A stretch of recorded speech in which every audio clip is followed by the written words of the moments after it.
de verles y quiero aprovechar para hablar un poquito. Saben que hace dos meses cuando estuvimos por aquí, estuvimos hablando acerca de un personaje. ¿Alguien recuerda de quién estuvimos hablando? Alguien al que Dios le dio un llamado un tanto peculiar, un tanto extraño y bastante loco para su época. ¿Recuerdan? Te voy a dar una pista, estuvo 120 años haciendo eso. Noé, exactamente. Digo bastante peculiar y bastante loco para aquella época porque recordemos que para aquel entonces no había llovido. Todavía no había llovido, sin embargo Dios le dice construye un arca porque las ventanas de los cielos se van a romper, las fuentes de los cielos se van a romper y va a caer agua. Y ahí estuvo ese hombre 120 años. Y mientras martillaba aquella arca, ¿qué más hacía? ¿Cómo se conoce a Noé en el libro de Hebreos? Pregonero de justicia.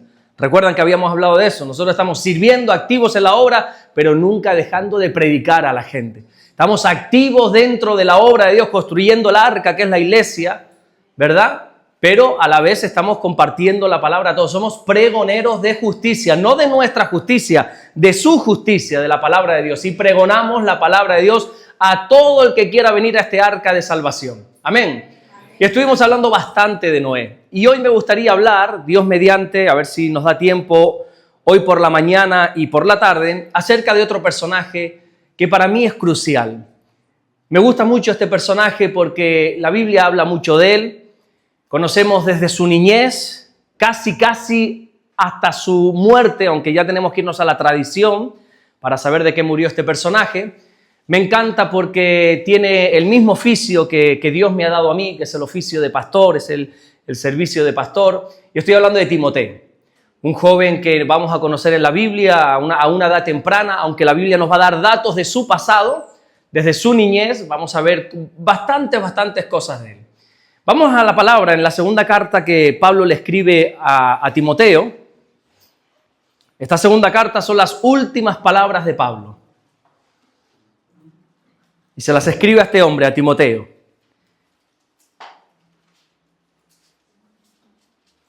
Segunda de Timoteo, capítulo 1, cuando lo tengas te vas poniendo en pie a medida que lo vayas encontrando.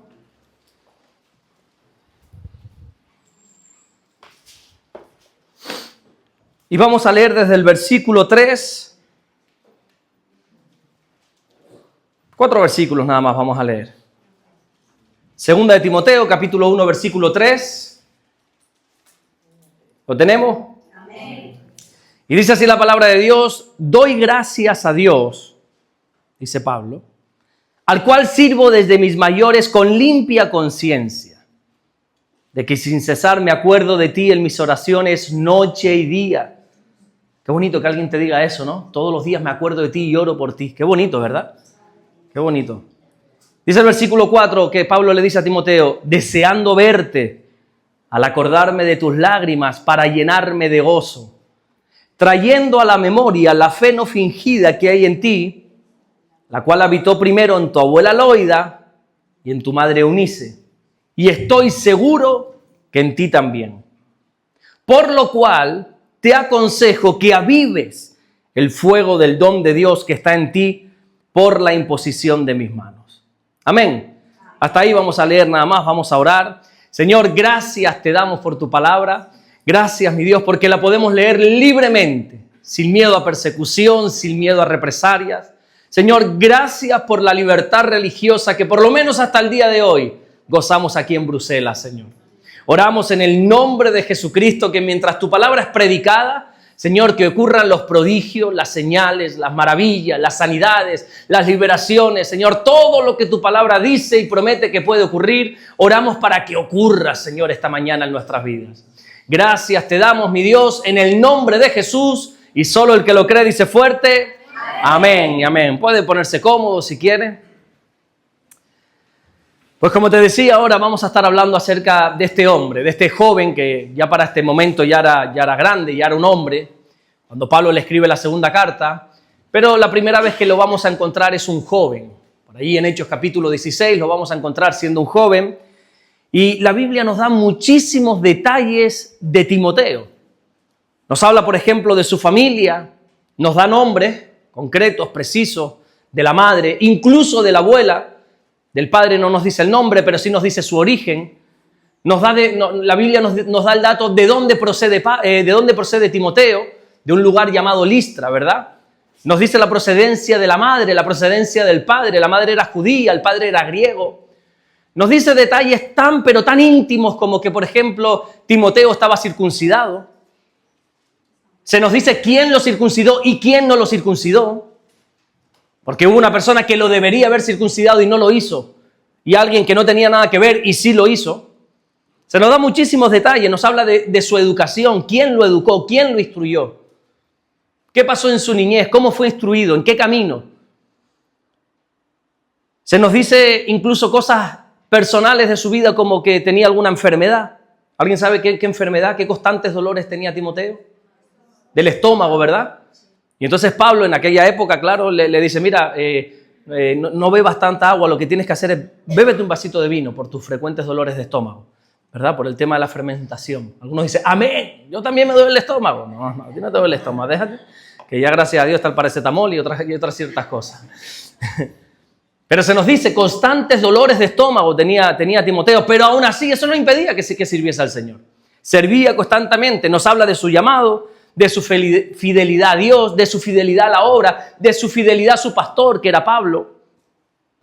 Timoteo fue un joven cristiano que fue discípulo de Pablo. Fue Pablo quien lo ganó para el Señor. Y llegó a convertirse en uno de los pastores de una de las iglesias más grandes del Nuevo Testamento, que es la iglesia de Éfeso. Él fue el pastor de Éfeso. Esa preciosa carta que tú tienes en tu Biblia, en el Nuevo Testamento, carta a los Éfesos, o a los Efesios, mejor dicho, que no fue escrita por Timoteo, fue por Pablo, pero quien se quedó pastoreando esa iglesia fue Timoteo. Timoteo se convirtió no solamente en un compañero en el ministerio de Pablo, sino en un ayudante crucial. Tanto es así que hemos leído en esta mañana que Pablo decía, estoy orando día y noche porque tengo la necesidad de verte. Cada vez que recuerdo esa preciosa fe que tienes, cada vez que recuerdo esas lágrimas que derramas por la obra, eso me llena de gozo. Tengo la necesidad de verte para llenarme de gozo. Qué bonito. Esto, ¿sabes cómo se llama? Comunión. El deseo de ver a un hermano, de gozarte cuando ves a un hermano. Esto que nosotros tenemos, creo que lo decía aquí hace 2 meses, esto que nosotros tenemos es un privilegio. Poder estar aquí es un privilegio. Lo que pasa es que a veces somos tan bendecidos que no valoramos las bendiciones. Peor aún, somos tan bendecidos que ya nos creemos merecedores de las bendiciones. ¿Cuántos de nosotros nos enfadamos cuando se nos encerró en la pandemia y protestábamos? Y qué injusto porque la iglesia se nos ha cerrado. Bueno, pero perdona que te diga, eso ha sido lo habitual a lo largo de los siglos, no tener un lugar donde congregarse, no tener libertad para congregarnos. Pero nosotros, como nos hemos criado ya en este ambiente, bajo esta gracia, bajo esta bendición, ya damos por hecho que esto tiene que ser así. No, mi hermano, esto no tiene por qué ser así. Esto es un periodo de gracia que no me digas por qué el Señor está permitiendo que atravesemos. Cuando Pablo escribe su carta a los filipenses desde la cárcel, les dijo que esperaba enviarles pronto a Timoteo, porque era una persona que amaba a la iglesia y que amaba a Dios. Mira, dice Filipenses capítulo 2, versículo 19. Si tienes tu Biblia, abre allí. Filipenses capítulo 2, versículo 19. Dice Pablo, miren qué bonito. Claro, él está preso, él no puede desplazarse, pero sí puede escribir. Y dice, bueno, espero en el Señor Jesús enviaros pronto a Timoteo, le dice a esta iglesia, para que yo también esté de buen ánimo al saber de vuestro estado. Pues a ninguno tengo del mismo ánimo y que tan sinceramente se interese por vosotros. Porque todos buscan lo suyo propio, no lo que es de Cristo Jesús. Pero ya conocéis los méritos de Él, que como hijo a padre ha servido conmigo en el Evangelio. Qué tremendo, ¿verdad? Dice que todos miramos por nosotros mismos. Sin embargo, hay alguien que destacaba. Timoteo siempre miraba por los demás. Y había servido juntamente con Pablo como si fueran padre e hijo, fieles en la iglesia. ¿Sabes lo que significa Timoteo? ¿Qué significa Timoteo? ¿Alguien se puede imaginar? Timoteo significa temeroso de Dios. Toda palabra que tú veas que contiene, empieza o termina en teo, que eso es Dios, ya sabes que ahí está la palabra Dios, significa temeroso de Dios. ¿Cuántas personas hay temerosas de Dios aquí? A mí lo que me gusta, lo que más me fascina de esto es que Timoteo era joven cuando Dios lo llama. Y me gusta ver en la Biblia a jóvenes temerosos de Dios, a jóvenes timoteos, que desde su juventud deciden temer al Señor. Lamentaciones 3:27 dice, bueno es al hombre llevar el yugo desde su juventud.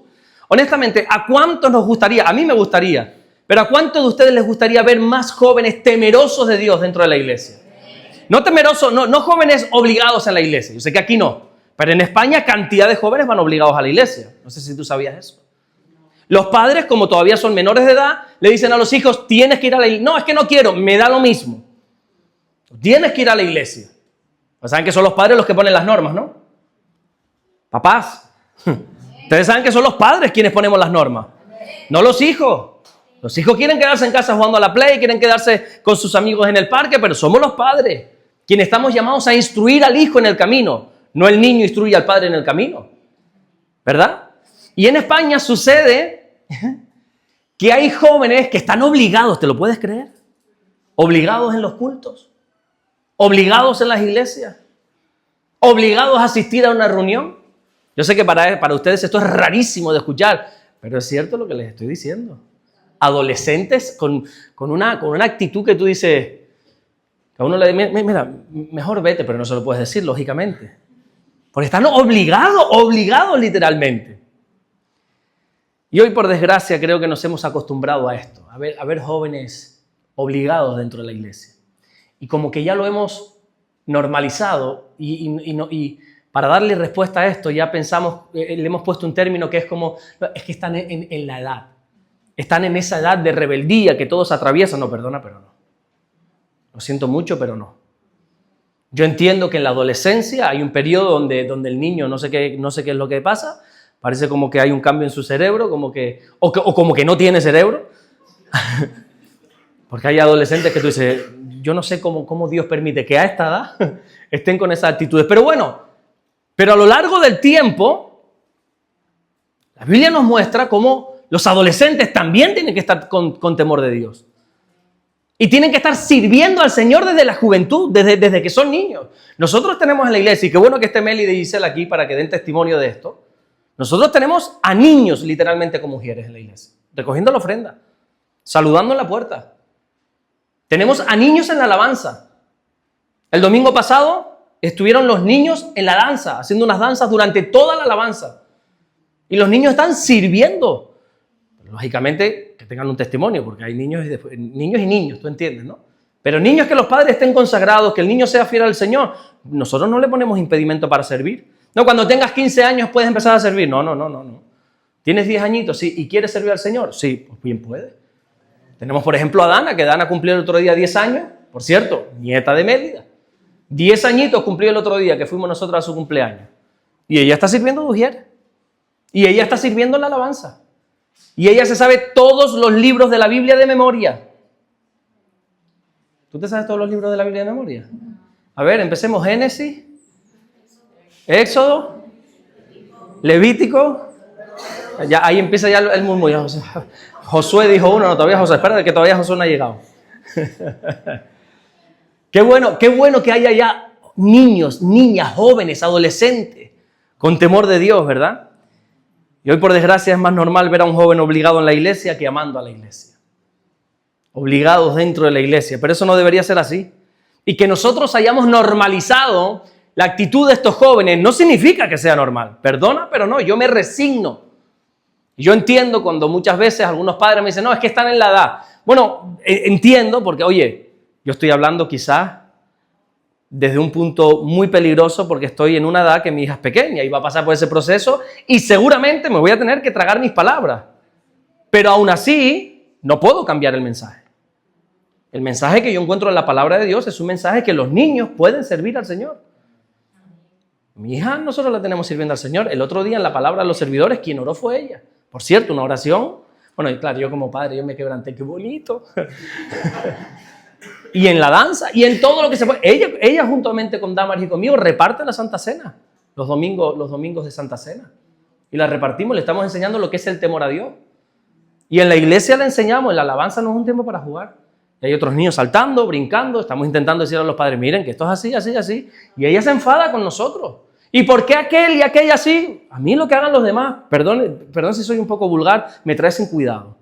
Tú eres mi hija y yo te tengo que enseñar lo que se tiene que hacer. Y la alabanza no es un tiempo para estar jugando. Y en la adoración no es un tiempo para estar jugando. Yo sé que tú quieres jugar, que quieres saltar, lo entiendo perfectamente, pero todo tiene su tiempo. Y este es el momento de la palabra de Dios. Este es el momento para que tú cierres tus ojitos, levantes tus manos y adores al Señor. ¿Y por qué aquello? Bueno, aquellos, los padres están en ese trabajo también, pero es lo que hay. Y cuando acaba el culto es la primera que sale corriendo y juega y brinca y salta y todo, ¿vale? Porque es el momento, o antes de la iglesia. Pero durante el culto hay que enseñarles. Y en la palabra hay que enseñarles. Esto es así. Y qué pena muchas veces, ¿no? Que para que el niño esté tranquilo en el culto, ¿qué le damos? Tú lo sabes, no hace falta que yo venga de España a decirte esto. Y sacamos esto del móvil. Pues yo también lo he hecho en algún restaurante para poder tener una conversación con mi esposa tranquilo. Y que mi hija está ahí, no, mi niña, ponte a ver el móvil. Y hay niños en la iglesia, me da mucha pena que tengan que estar así, cuando deberían estar así, escuchando la palabra del Señor. ¿Que les cuesta? Yo ahora te puedo decir que les cuesta horrores. Pero para eso estamos los adultos, hombre. Para decirles, no, es que no es el tiempo de eso. Es el tiempo de escuchar la palabra de Dios. Es que me aburre, ya, bueno, pero escucha aburrido, no pasa nada. Si es que es tan bueno que nos aburramos de vez en cuando. Hay que enseñarles. La Biblia está llena de jóvenes temerosos de Dios. José era un adolescente cuando Dios le dio sueños. Un jovencito, un adolescente cuando Dios derramó sobre él sueños, visiones. Visiones de lo que iba a suceder, visiones de cómo sus hermanos iban a postrar, de cómo aún sus propios padres iban a postrar, no a él, sino al trabajo que Dios o a la misión que Dios le había dado a él. Era un joven, no era un anciano. Era un jovencito cuando Dios le depositó sobre sus hombros semejante visión. ¿Recuerdan aquella visión? Donde todos se inclinaban delante de él, donde el sol, la luna se inclinaban. ¿Recuerdan? Eso fue a un joven. José era un joven cuando sus hermanos lo vendieron y lo tiraron a un pozo. ¿Y saben lo que hizo en ese pozo? Yo no encuentro a José, por lo menos la Biblia no lo recoge, a José pataleando, llorando, ¿y por qué? ¿Y por qué tú has permitido? No. Encontramos a José siendo fiel a Dios cuando todos lo habían abandonado, cuando todos lo habían desechado. A un joven temeroso, sabiendo que en el pozo, a la única dirección que se puede mirar es hacia arriba. Y ahí teníamos a ese joven temeroso de Dios mirando al cielo. Y fíjate si Dios lo prosperó, lo bendijo grandemente. Que se convirtió nada más y nada menos en ¿qué? En la segunda persona más importante en aquel tiempo, ¿verdad? Después de Faraón. El grandísimo rey David. Tú porque conoces al rey David y todas sus victorias y todo lo que hizo, pero cuando Dios puso sus ojos en él, era un niño. Era un jovencito. Donde ni sus padres ni sus hermanos le daban valor. Dice la Biblia que Dios puso sus ojos en David cuando estaba detrás del redil de las ovejas. Así dice la Biblia. Ahora todos lo conocemos cuando estaba al frente de las ovejas de Israel. Pero Dios puso sus ojos cuando estaba detrás. Tanto es así que cuando Dios le dice al profeta, en aquel entonces era Samuel, ve y unge al próximo rey de Israel que está en aquella casa, y va y le dice al padre de David, mira, Dios me ha dicho que aquí entre tus hijos están el futuro rey. El padre saca a todos sus hijos menos a David. Y ahí va el profeta, mira los ojos a este y dice, no, este no es. Este es muy guapo, pero este no es. Y mira al otro y dice, a ver, no, este tampoco. Y al otro, este tampoco. Y cuando acaba, Samuel casi le viene la duda y dice, oye, ¿será que me he equivocado? ¿Será que no fue Dios quien me habló? Y menos mal que le pregunta al padre, mira, escucha un momentito, ¿tú tendrás otro hijo? Sí, pero olvídate, ese es un... Está ahí detrás recogiendo la caquita de las ovejas, olvídate, no. Sigue mirando a esto, sácalo un momento. Y ahí sale ese niño oliendo a oveja, que nadie le daba valor. Y enseguida Samuel lo ve y dice, no, es que es este. Y nadie le daba valor, pero Dios a ese niño ya lo tenía echado el ojo, como decimos. Y este es el futuro rey de Israel. La Biblia habla también de Daniel, ¿verdad? Hoy más que nunca estamos leyendo el libro de Daniel, porque Daniel nos está presentando lo que va a pasar mañana. Y estamos enfocados en este libro, ¿verdad? Pero sabes que la Biblia habla de Daniel cuando es un niño. La Biblia nos enseña que cuando Nabucodonosor, todo su imperio babilónico, va hacia Jerusalén, sitia Jerusalén, la conquista y se lleva a todos los judíos hacia Babilonia, a los más inteligentes los mete en palacio. ¿Y sabes quién era uno de los más inteligentes? Daniel. ¿Cuántos años tendría Daniel para este entonces? No te sabría decir, pero entre 13 y 15 años más o menos. Y ya el mundo, no solamente Dios, ya es que el mundo puso sus ojos sobre este niño, no, este es diferente. Y fíjate lo que se convirtió Daniel, ¿verdad? Esas visiones que Dios le dio. Esa palabra que Dios le dio, palabras tan potentes que él a veces escribía sin saber lo que estaba diciendo. Y era un joven cuando Dios le llama. Tenemos a Samuel, al profeta Samuel, ¿verdad? ¿Tú sabes cuándo Dios llama a Samuel? Cuando era un niño. ¿Dónde estaba Samuel? Estaba en su habitación jugando, escuchando música. ¿Sabes dónde vivía Samuel? ¿Dónde vivía? En el templo. Allí vivía Samuel. Porque su madre se había encargado de que su hijo estuviera ¿dónde? En el templo. ¿Se acuerdan su madre que se llamaba Ana? Aquella mujer que oró tan fervientemente que el sacerdote que estaba por ahí le dijo, mira, esta mujer está borracha, está ebria, Y le dice, no, mi niño, no estoy borracha, estoy derramando mi alma delante del Señor. Porque no tengo hijos y le estoy pidiendo al Señor hijos, porque yo sé a quién pedirle el milagro. Y ahí estaba, y el Señor no solamente le dio un hijo, y venga hijo, y venga hijo, y venga hijo. Tuvo como 5 o 6 hijos, si no recuerdo mal, esa mujer, ¿verdad? Increíble. Pero el primero de ellos le dijo, Señor, si tú me das un hijo, este hijo es para ti. Si tú me das un hijo, yo te lo entrego. Y así fue. Dios le dio un hijo. En aquel tiempo no existía la leche preparada, no podías hacerle biberones con leche preparada, sino que le tenías que amamantar, sí o sí. Así que ese periodo tuvo que vivir con su hijo, 2, 3 años.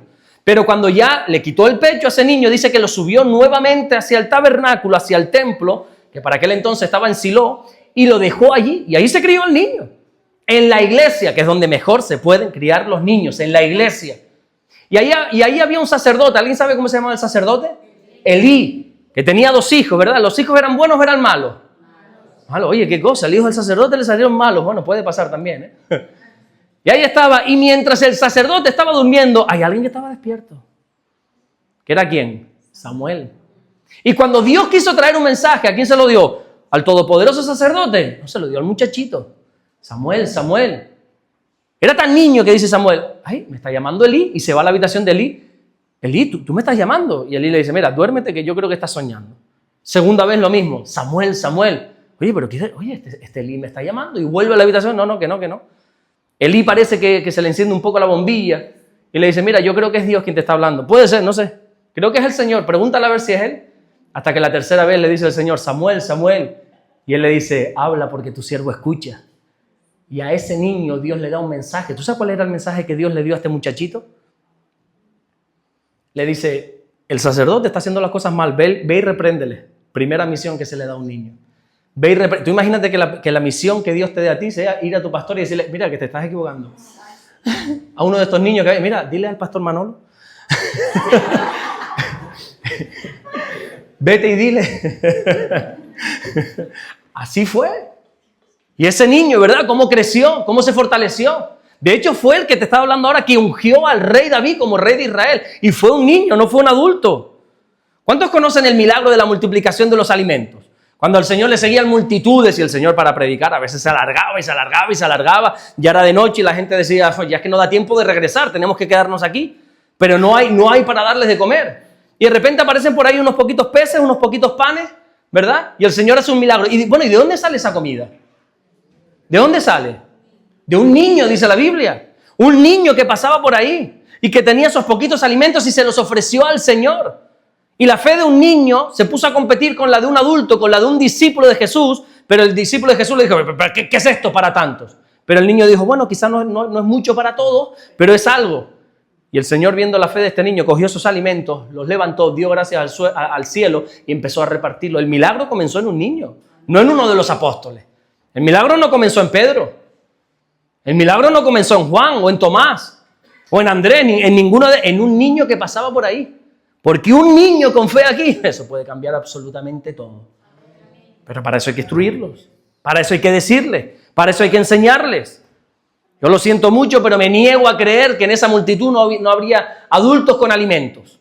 Lo siento mucho, yo no me creo eso. Lo que pasa es que todos los adultos se estaban guardando los alimentos para ellos, porque sabía que llegaba la noche y que tenían que comer. Y estaban llenos de responsabilidades, pero hay un niño temeroso de Dios, con fe, dijo, bueno, si se los doy al Señor yo no pierdo. Los adultos echamos cálculos rápido, ¿verdad? A la hora de darle al Señor, que si le doy, ustedes no han visto la imagen esa graciosa, el meme de un hombre con un montón de números aquí calculando. Así somos los adultos a la hora de ofrecerle algo a Dios. Empezamos a calcular. Es que si le doy esto, no tengo. Pero el niño pasa por ahí y le ofrece todo. Y ahí es donde surgen los milagros. De un niño. Por eso creo que el Señor dice, ay, si no fueres como niño. No podemos entrar al reino de los cielos. Porque los niños depositan toda su fe en el Señor. Nosotros tenemos fe, sí, claro, pero también echamos números muchas veces. Los niños no. Los niños no entienden de que si estamos en crisis, que si no, los niños saben que se sientan a la mesa y va a haber comida. Los niños no entienden si papá o mamá están sin trabajo, si papá o mamá están enfadados, si papá o mamá no han comido. Ellos no entienden de eso. Ellos tienen tanta fe en los padres que saben que se van a sentar y van a comer. Los niños no entienden si no hay para pagar el agua y no se ha puesto una lavadora. Los niños solamente entienden que tienen que ir al armario y hay ropa. Porque el padre va a proveer su ropa. Así son los niños en las manos de Dios. Lo siento, pero para mí no es normal que hoy los jóvenes no quieran saber de Dios. Porque la Biblia no es el mensaje que nos da. La Biblia nos da el mensaje todo contrario a eso. Y ante esta realidad nosotros tenemos dos opciones. O seguir acostumbrándonos y resignarnos a ver jóvenes y adolescentes dentro de la iglesia apagados, sin ganas, apáticos, con malas caras. Y que no quieren saber ni de Dios, ni de la iglesia, ni de la obra, ni del ministerio. O por el contrario, levantarnos en pie de guerra los adultos y ser como Pablo y comenzar a orar día y noche por esos jóvenes. Y luchar para que este mundo no nos robe algo de lo más valioso que tenemos, que son nuestros niños. Porque saben que este mundo se está llevando a los niños, pero lo peor de todo es que algunos niños de la iglesia también. Yo el otro día le decía a la iglesia allí en Fuerteventura, además empecé con este mensaje desde finales de agosto, y empecé a decirles, viene Halloween. Yo no quiero ver niños por ahí disfrazados de calabaza, ni de brujitas, ni de cositas de eso. Y se los dije públicamente, si alguno hace eso, por favor, bloquéenme en sus redes sociales porque a mí me parte el corazón. Ver a tu hijo que lo traes aquí a la iglesia y luego disfrazado de demonio, de brujita o de calabaza o lo que quiera que sea. Y todos se reían, ja, ja, ja. No, yo no me estoy riendo. Es que es una fiesta para reparar. Yo no sé si aquí existe eso del Halloween. Sí, también. Y se ha disfrazado como algo simpático para salir y recoger chucherías y caramelitos y todo eso, ¿verdad? Y hay algunos padres que, sí, que mi hijo salga, que tu hijo salga. A ti te falta leer un poquito. Esto no es ningún juego. Esto es importante. Y claro que los hijos van a querer eso. Es que tú les ofreces venir a la iglesia, a un culto, o salir a la calle a disfrutar, a jugar, a saltar, a repartir chucherías. O sea, es que a mí me planteas eso y hasta yo me lo pongo en duda. Pero gracias a Dios que tenemos padres creyentes que les dicen no. Porque para lo que para ti es atractivo, es Satanás disfrazado de ángel de luz. Y detrás de eso hay una obra de las tinieblas que no podemos participar de ellas, hay que reprenderlas. Bueno, pues ¿quieres ver que todavía hubo niños que se disfrazan de calabaza? Y niños que salen y reparten, y con risa y con fiesta. Yo me niego a esto. Nosotros tenemos que instruir a los niños y no permitir que el mundo se los lleve. Prácticamente todo el mundo está gobernado por adultos y eso lo sabemos. La media de edad de un empresario, esos son datos de internet, no me hagas mucho caso porque lo cogí de Google, no sé si es verdad o es mentira. Pero dice que la media de edad de los empresarios está entre 40 y 49 años. La media de edad de los políticos son 55 años más o menos. La media de edad de los policías, 46 años. La media de edad de los pastores, ¿sabes cuántos son? ¿Cuántos años? ¿La media de edad de los pastores? ¿Cuántos son? No te estoy preguntando, pero yo ese dato no lo encontré, a ver si tú tienes la respuesta. No tengo ni idea, pero casi siempre la figura del pastor es adulto, ¿no? Es mayor siempre. Una mujer que se murió hace poquito, doña Marta, se murió el día de su cumpleaños, el otro día en la iglesia. Fuimos y le hicimos el funeral. Se murió una mujer temerosa de Dios, de esas de las de antes. Fue a la iglesia por la mañana, se despidió de todos. Se despidió de todos. Ella sabía que se iba con el Señor. Fue a la iglesia, cantó, adoró al Señor, se despidió de todos. Yo la felicité públicamente. Hoy es el cumpleaños de doña Marta, 91 años. Llegó a la casa, se sacó la foto familiar, sopló la vela, se sentó, se murió. Eso fue el culto de la mañana. Por la tarde, cuando enciendo el móvil, después del culto de la tarde, un mensaje: doña Marta partió con el Señor. Dios, qué cosa. Bueno, esa mujer cuando empezó a venir a la iglesia con nosotros, llevaba como 2 meses por lo menos viniendo. Y un día se me acerca, a los 2, 3 meses. Me dice: hermano, quiero conocer al pastor de la iglesia. Yo pensé, pues se estará refiriendo a José Manuel Sierra. Digo, no, él viene, no sé cuándo vendrá, Dice, no, pero ¿quién es quien pastorea aquí? Y ya cuando me hizo esta pregunta yo dije, no entiendo. Digo, doña Marta, yo soy el pastor. Dice, no, yo quiero al pastor. Digo, yo soy el pastor, doña Marta. Yo le decía, no, porque yo no sabía por dónde iban los tiros. Me dice, no, mi imagen de un pastor es un hombre adulto, ya con corbata y todo. Digo, bueno, pues aquí lo siento, pero esto es diferente. Claro, ella asociaba a un pastor con una persona ya de 60 para arriba. Una persona ya mayor, una persona... Entonces ella decía, oye, pues siempre este chico está predicando aquí, nunca viene el pastor. Digo, no, pero doña Marta, es que yo soy el pastor aquí en la iglesia, hombre. Porque es la imagen que se tiene, ¿no? Y yo creo que todos estos datos que nos muestran cómo las personas que están en autoridad siempre son mayores, el mensaje que nos transmite es como que parece ser que los jóvenes no están aptos para gobernar, no están aptos para liderar, no están aptos para pastorear, debido a su juventud. Y es un mensaje que ha calado en nuestra generación. Incluso encuentro a padres diciéndole a sus hijos, no, tú lo que tienes que hacer es prepararte para el día de mañana, para que seas un hombre de bien. ¿A cuántos hemos sido educados en esta crianza? Estudia para el día de mañana, para que seas un hombre de bien, para que vengas con un diploma a casa, para que seas un buen médico, un buen abogado, un buen lo que quiera que sea. Qué bueno todo eso. Pero mi hermano, si no tiene a Cristo, no tiene nada ese hijo. Y puede ser el mejor de los abogados, y puede ser el mejor médico, puede ser el mejor profesional en cualquier área, pero como tú no le pongas la semilla del evangelio a ese niño en su corazón, créeme que no sirve de nada. Y nosotros estamos preparando a nuestros hijos para ser los mejores médicos, los mejores abogados, los mejores futbolistas, los mejores que todo. Y me encuentro a un hombre que tenía todos esos títulos y más, y cuando conocí a Cristo me dijo, todo eso es basura. Todos esos títulos es basura si lo pongo en comparación con Cristo. Todos mis datos académicos, todo lo que he logrado, toda mi posición en el mundo fariseo, toda mi gloria es basura con tal de conocer a Jesús, dijo Pablo. Filipenses 3:8, y ciertamente aún estimo todas las cosas como pérdida por la excelencia del conocimiento de Cristo Jesús, mi Señor, por amor del cual lo he perdido todo y lo tengo por basura para ganar a Cristo. Y lo que nosotros vemos como un futuro mejor para nuestros hijos, Pablo lo denominó un montón de basura. Porque si nuestros hijos consiguen todo ese futuro sin conocer a Cristo, créeme que lo único que van a tener es un montón de basura acumulada. Y cantidad de títulos que el mundo va a aplaudir, pero que a la hora de partir de este mundo no sirve de nada. De nada. ¿Será que estoy en contra de la preparación? Ni muchísimo menos. Cuanto más estudien nuestros hijos, mejor. Cuanto más estudien y más títulos tengan, mejor. Y una no, 2 carreras si pueden. Y si pueden 3. Y si no, como mi cuñado que tiene 3 carreras, 4 máster y ahora está estudiando no sé qué.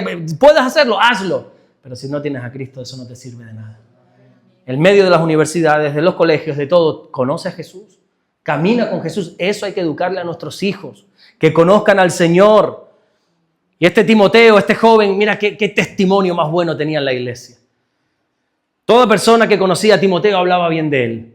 Dice la Biblia en Hechos capítulo 16, versículo 1. Después llegó a Derbe y a Listra, hablando de Pablo y de Silas. Y he aquí había allí cierto discípulo llamado Timoteo, hijo de una mujer creyente, pero de padre griego, y daban buen testimonio de él los hermanos que estaban en Listra y en Iconio. No solamente los de su ciudad, sino los de las ciudades vecinas daban buen testimonio de él. Todos hablaban bien de él, nadie decía nada malo de Timoteo. Y este joven llamado Timoteo, temeroso de Dios, se convirtió en un guerrero del evangelio. Timoteo pasó de ser un joven discípulo a un ayudante fiel del apóstol Pablo, hasta que Pablo lo instituyó como pastor en la iglesia de Éfeso, una de las iglesias más importantes de aquel tiempo. Y me llama la atención que a pesar del duro carácter que Pablo tenía, porque Pablo nosotros le tenemos aprecio, cariño y amor, pero Pablo era duro, No sé si tú te has leído sus cartas, pero Pablo era duro. A una iglesia entera les llamó insensato. O Gálatas insensatos, así les dijo. Así era su carta de presentación. Era duro.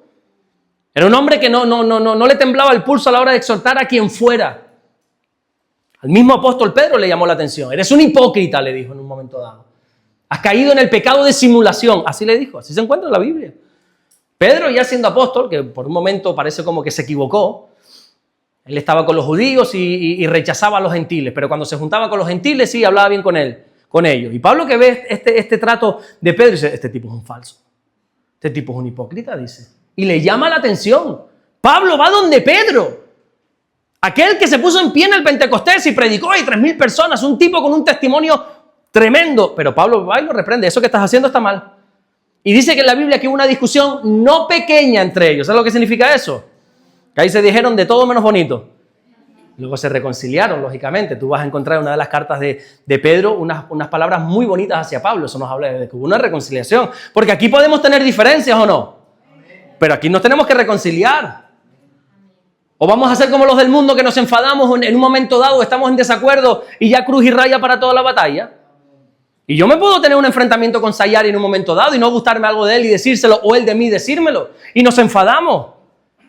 Pero acto eso, cuando ya se nos pasa el calentón y el enfado, Sayari, Dios te bendiga, mi hermano. Y nos damos un abrazo. Ah, no, que es así. Bueno, aquí a lo mejor se ríen porque es ridículo, pero es que hay en iglesias donde hay hermanos que no se hablan. En la misma congregación. Familias que dos hermanos no se hablan. O que entre primos no se hablan. Y tú dices, no, pero esto no es posible. Sí, es posible. Entonces uno tiene que entender que, por ejemplo, Pablo se enfadaba con este, se enfadaba con el otro, pero luego se reconciliaba. A un joven llamado Juan Marcos, que Juan Marcos es el creyente emocional, que sí, yo voy, pero a mitad del camino lo dejó tirado. Luego nuevamente quiso volver con él y Pablo le dijo, tú conmigo no vienes. Tú me lo hiciste una vez, dos no me la vas a hacer. Y uno dice, señor, qué rencoroso Pablo, ¿no? Pero se lo dijo así a Juan Marcos, tú conmigo no vienes, yo no quiero saber nada de ti.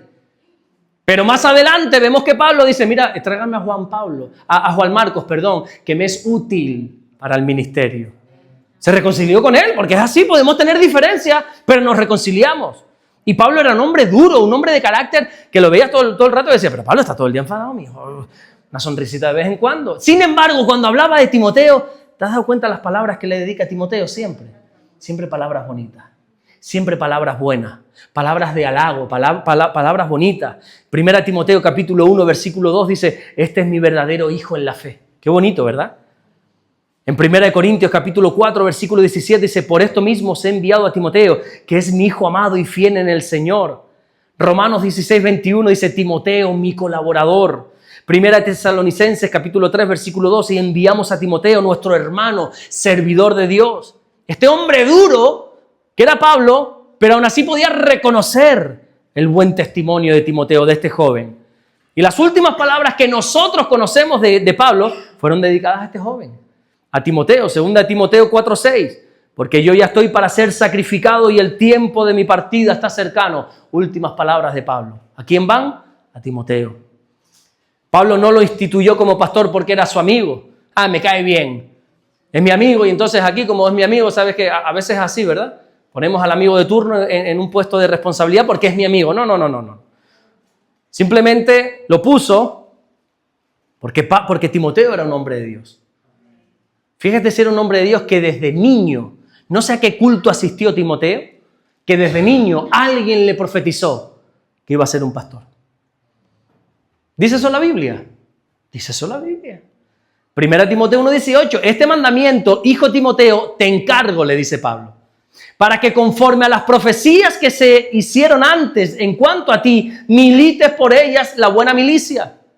Las profecías que alguien le dio, de que algún día vas a militar en el ministerio, algún día estarás sirviendo. ¿Y tú sabes por qué alguien le pudo profetizar eso?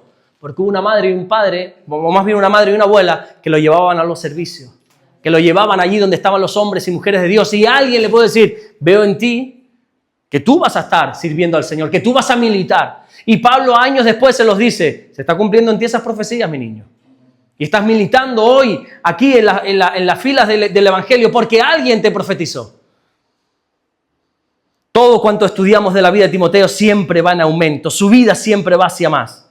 Luego, según dice la historia, esto no hagas caso, no tomes nota porque no hay versículo bíblico que respalde esto, pero según dice la historia, Timoteo fallece como mártir allí en Éfeso, lo que hoy es Turquía, por el año 97. Eso dice la historia. Probablemente es cierto, pero no podemos afirmarlo ni decir así dice la palabra. No, pero la historia, la tradición dice así, que él murió allí en Éfeso donde se quedó pastoreando. Y yo me pregunto, ¿cómo este joven desconocido de una pequeña ciudad lejana llamada Listra logró convertirse en un verdadero hombre de Dios? Claro, uno dice, normal, es que tuvo a Pablo como pastor. Con Pablo, ¿quién nos endereza? O te formas o te deformas con Pablo. Teniendo a Pablo como pastor, es normal que acabase siendo quien fue. No fue por eso. Timoteo se convirtió en lo que fue por su madre, por su familia. Dice la Biblia en 2 Timoteo 1:5, trayendo a la memoria la fe no fingida que hay en ti, la cual habitó primero en tu abuela Loida y en tu madre Eunice, y estoy seguro que en ti también. Timoteo fue un cristiano de tercera generación, su abuela Loida, su madre Eunice, y él fue el tercero. Aquí hay cristianos de tercera generación. A ver, levante la mano. ¿Quién tiene a su madre y a su abuelo como mínimo en el Evangelio? ¿Ustedes? Levanta la mano. ¿Tú por qué no levantas la mano? Si tú eres cristiana de tercera generación también. Ah, sí, tú también. Damaris también, nuestra hermana, fíjense. Qué bonito, ¿verdad? ¿Por qué hay gente aquí que está? ¿Por qué Gisela está aquí en el Señor hoy, por ejemplo? Y ha venido desde España hasta aquí y está en un culto hoy aquí. ¿Por qué? Porque ella es temerosa de Dios, no lo pongo en duda, pero ¿por qué? Por la fe verdadera que tiene la madre. ¿Y por qué Melida tiene esta fe? Entre otras cosas, porque ella lo ha decidido, por supuesto, y se ha encargado de cuidar esa fe, pero porque había una madre también, seguro, ¿verdad? Con una fe que le instruyó en el camino del Señor. Y el día de mañana, dentro de no sé cuántos años, si Gisela tiene hijos, nosotros podemos hablar como Pablo. Estoy convencido que sus hijos también tendrán fe. ¿Por qué? Porque ella tiene fe, su madre tiene fe, su abuela tenía fe. Y damos por hecho que los creyentes instruimos la fe a nuestros hijos. ¿Le estás enseñando la fe a tus hijos? ¿Estás transmitiendo esa fe a tus hijos? Algo curioso, ¿sabes que la palabra fe en el original, en el hebreo, no es masculino, es femenino? ¿Sabes cómo es? Emuná. La emuná. Bueno, no se dice la porque no hay artículos, pero es femenino. Emuná, emuná. ¿Sabes cómo se dice madre en hebreo? Em. La fe empieza en la madre. Las madres que están aquí no solamente están para levantar al niño para ir al colegio, preparar el desayuno, preparar la comida y que todo esté listo. Eso es crucial y vital. Está para impartir fe. La fe se transmite, sobre todo a la madre. Y en el judaísmo se dice que es el padre el que le enseña la palabra. El padre es el instructor de la palabra de Dios, el que le enseña lo que dice la Biblia. Pero la madre le enseña la fe. Pero para enseñar algo hay que tenerlo. Uno no puede dar lo que no tiene. Por eso Pablo está convencido, dice, que traigo a memoria la fe no fingida que había en tu madre, que había en tu abuela, por lo cual estoy seguro que también en ti. Pues si tu madre y tu abuela la tenían, estoy convencido que en ti también. Tanto Loida como Eunice supieron transmitir una fe genuina a Timoteo. Y se la transmitieron, pero yo pregunto, ¿qué habita en ti? Porque ellas transmitieron lo que había, pero ¿y en nosotros qué habita?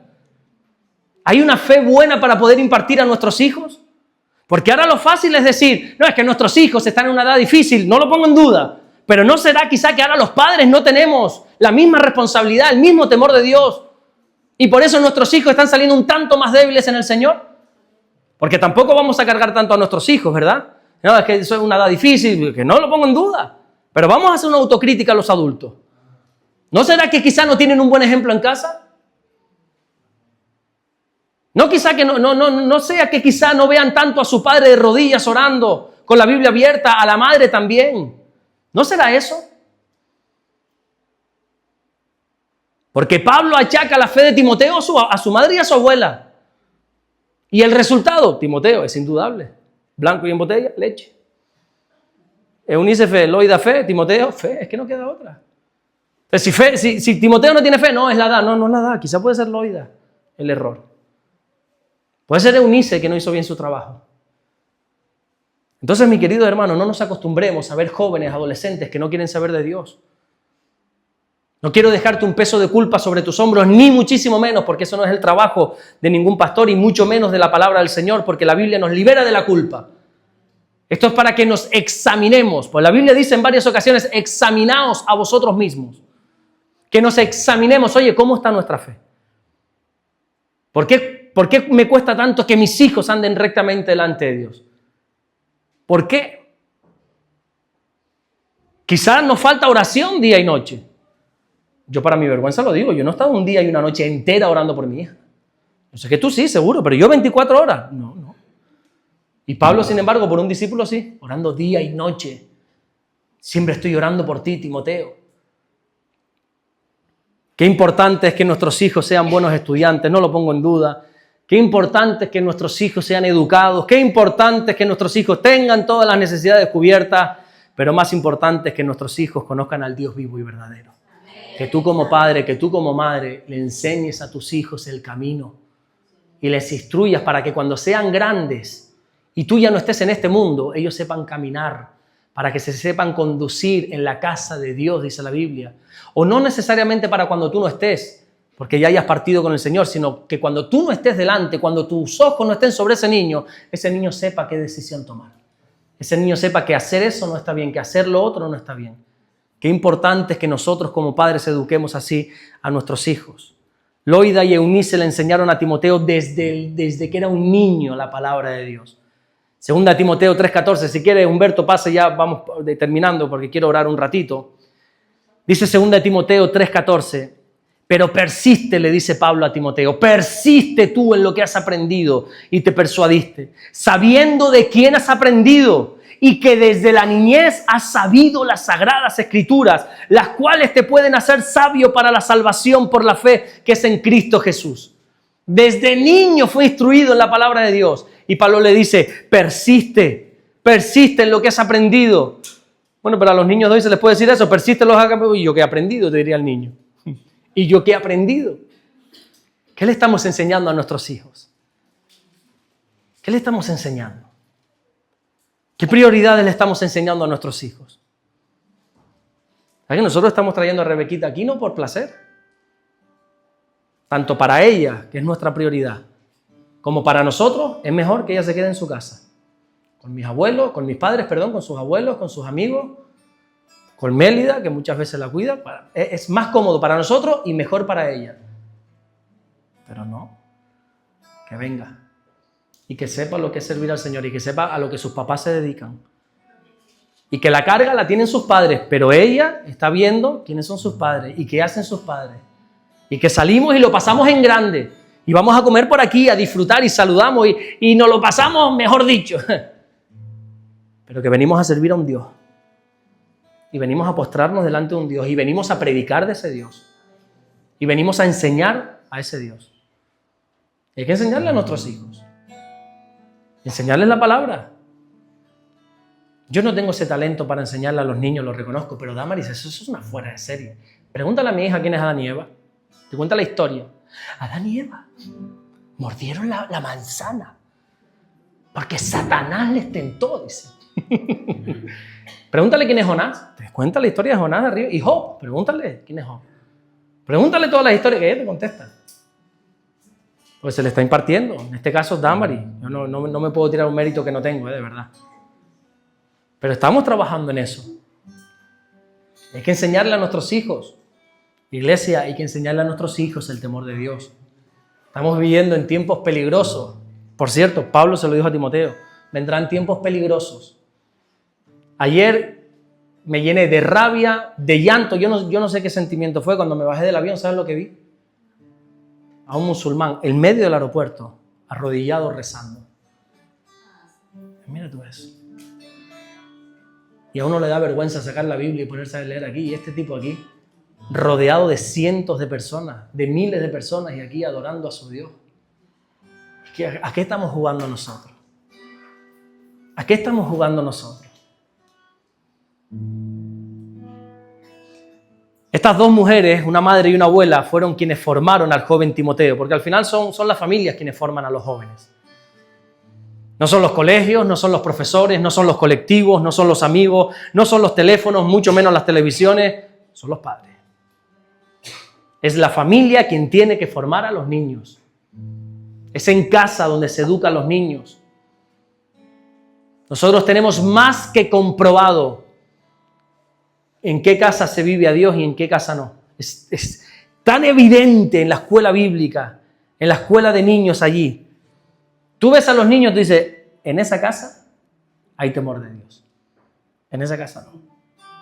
En esa casa se lee la Biblia. Pero escúchame, yo no tengo, Damaris tiene, no sé si es sexto sentido, si es discernimiento, no sé cómo lo quieras llamar, que no se le escapa una, pero es que a mí esto tampoco se me escapa. Yo veo a un niño y digo, ese tipo en su casa se ora. En casa de ese hombre, de ese niño, se lee la Biblia. Y es que se ve una diferencia. Porque a los niños se les educa en casa, se les instruye en casa. Y creo que hoy, desgraciadamente, estamos entregando nuestros jóvenes al mundo. Y no lo estamos haciendo con mala intención, sino que este mundo nos absorbe tanto que llegamos cansados a casa. Yo el primero.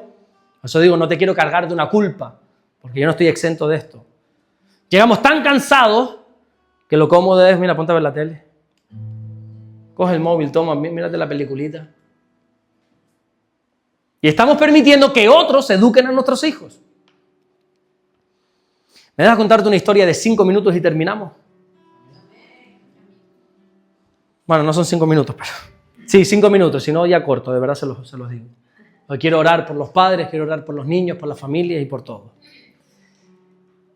Hubo una madre llamada Jocabet, quien sabe de Biblia ya sabe de quién estoy hablando, que vivió en un tiempo difícil donde los haya. Resulta que los hebreos hace tiempo atrás, siglos, milenios atrás, estuvieron esclavos bajo el imperio de los egipcios. Claro, en aquel tiempo eran unos cuantos cientos los que entraron en Egipto, pero se empezaron a multiplicar, a crecer. Estamos hablando ahora que eran miles de hebreos. Egipcio les cogió miedo. El faraón dijo, como esta gente sigue así, un día se rebelan contra nosotros y nos matan. Así que Faraón propone una ley. Dice, a partir de ahora, todo varón que nazca hay que matarlo. Solo se va a dejar vivir a las hembras. A los varones se les mata para que de aquí a 20 años por lo menos podamos decir, ya no hay tanta reproducción, porque es que si no acaban con nosotros. Pero sabes que Dios coloca a personas estratégicas en sitios especiales, ¿no? Y había unas parteras, las parteras de aquel entonces. ¿Alguien aquí está embarazada? ¿Nadie? Por si quieres poner nombres a tus hijos. Las parteras tienen unos nombres muy bonitos, se llamaban Cifra y Fua. Estas parteras dice que desobedecen a Faraón, a la autoridad. La desobedecen. Y nacía un varón, lo tapaban, se lo daban a la madre, vete. ¿Y sabes lo que hizo Dios con esas mujeres que desobedecieron la autoridad? Las bendijo en gran manera. Y uno dice, ¿pero y por qué? Porque es necesario obedecer a Dios antes que a los hombres. Y no es desobedecer cuando obedeces a Dios y desobedeces al mundo. Estás obedeciendo. Porque es necesario obedecer a Dios antes que a los hombres. Y a esta mujer le dieron su hijo, mira, vete de aquí. Desaparece. Pero claro, guardar un niño no es fácil. Porque el niño llora, el niño patalea. Así que esta mujer, Jocabet, lo intentó guardar 1 semana, 2 semanas, 1 mes, 3 meses, pero llegó un momento que dijo, ya es que mis vecinos mismos se van a chivar. Porque imagínate la otra madre que sí había perdido un niño y le va a decir, bueno, ¿y a ti por qué no te lo quitan? Entre ellas mismas se delataban. Dice, pero yo no puedo entregar a mi hijo. Y jugándose la vida, lo protegió de este mundo, jugándose la vida, hasta que al final dijo, bueno, yo no voy a hacer esto que dice Faraón, pero lo voy a poner aquí, en este río, y todos conocemos la historia, ¿no? Ese es Moisés, estoy hablando de Moisés. Lo que te quiero decir es cómo esta madre protegió a su hijo del mundo, a capa y a espada, lo protegió. Da lo mismo quien venga, con lo que venga, la ley que venga, lo protegió. Me da igual que ahora vengan y hay que aceptar esto, hay que aceptar otro. La madre que hizo Jocabet lo protegió. Lo protegió, dice, porque lo vio hermoso. Así dice la Biblia, creo que tengo el versículo por ahí. Éxodo 2:2, la que concibió dio a luz un hijo y viéndole que era hermoso, le tuvo escondido 3 meses. Uno dice, bueno, hermoso es porque todas las madres ven a sus hijos hermosos. Dice, hay hijos feísimos, pero las madres que te dicen son bonitos. Esa palabra hermoso no habla de belleza. Esta palabra hermoso habla de algo divino que ese niño tenía. Como en aquel entonces estaba esperando el Mesías, la madre dijo, ¿y si es el Mesías? Eso es lo que significa la palabra hermoso. Jocabet dice, ¿y si es el libertador? Que de hecho lo fue, no el Mesías, pero fue el libertador del pueblo. Y lo protegió. Y la madre protegió a ese niño, que estaba su sentencia de muerte firmada desde antes de nacer, pero lo protegió. Padres, protejamos a nuestros hijos contra todas estas leyes que se están levantando, contra todas estas ideologías, contra todas estas cosas que les intentan atacar por aquí, por arriba, por abajo, por los lados, por la derecha, por la izquierda. Protege a tus hijos como hizo Jocabet, porque quién sabe quién es ese niño o esa niña cuando crezca en las manos del Señor. Y yo estoy convencido que Dios no nos ha dado hijos para que le sirvan al mundo. Yo lo siento mucho, pero me niego a creer que Dios me ha dado una preciosa hija para que sirva a este mundo. Y desde que esté en mis manos, mi hija estará sirviendo al Señor. Ella tendrá su libertad, tiene su libre albedrío y decidirá el día de mañana. Pero lo que está en mis manos, tenemos que hacer. ¿Amén? ¿Les parece si oramos un momentito? Cierra tus ojos, ponte en pie si quieres. Vamos a orar. Orando día y noche por nuestros hijos. Vamos a levantarnos en pie de guerra para orar por cada uno de ellos. Si tienes la dicha de tener hijos, nietos, comienza a orar por ellos ahora. Pide al Señor que los guarde, que los bendiga grandemente. Comienza a orar por ellos. Comienza a clamar, a gemir por ellos. Pide al Señor que los cubra, que los bendiga, que ponga un vallado de ángeles sobre ellos. Que el ángel del Señor esté acampando constante y permanentemente alrededor de cada uno de ellos. Pídele, pídele. No hay nada como la oración de un padre, de una madre o de una abuela. Pídele, clama, intercede por tus hijos. Esos hijos que el mundo está reclamando. Ora por ellos. Este es el momento para orar por ellos. Para pedir por ellos. Sé como Ana, derrama tu alma esta mañana delante del Señor por tus hijos. Clama por ellos. Si los tienes ahí, tómales de la mano, clama por ellos. Intercede por ellos.